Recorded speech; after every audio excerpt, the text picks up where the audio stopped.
Hey fellows, Nate Ryu here, back with another child video because I cannot stop glazing this man. This may be the closing to the saga, but it most likely will not because of all my expression for this man cannot be contained in one video. But that's beside the point. So the question of today is, why do I still continue to use this ginger? It's been about 2 years and there's certainly been more entertaining characters than him, right?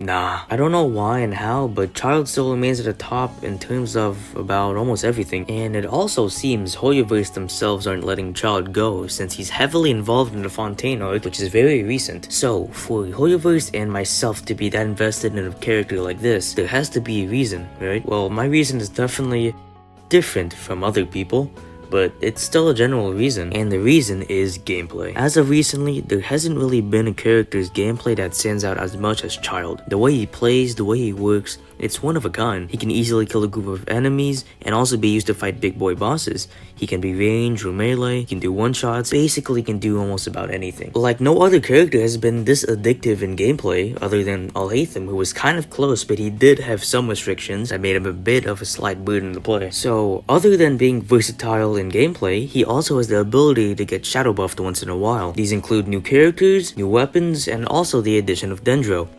Childe's just so entertaining because his way of gameplay can never become stale due to literally everything else coming out. On top of a good kit is a good amount of dopamine from satisfaction. So if you don't know, his main signature ability is Riptide, and applicable status you can apply on any enemy, and it does extra damage depending on how you attack enemies with Childe. And the main thing is, it scales quadratically, meaning this.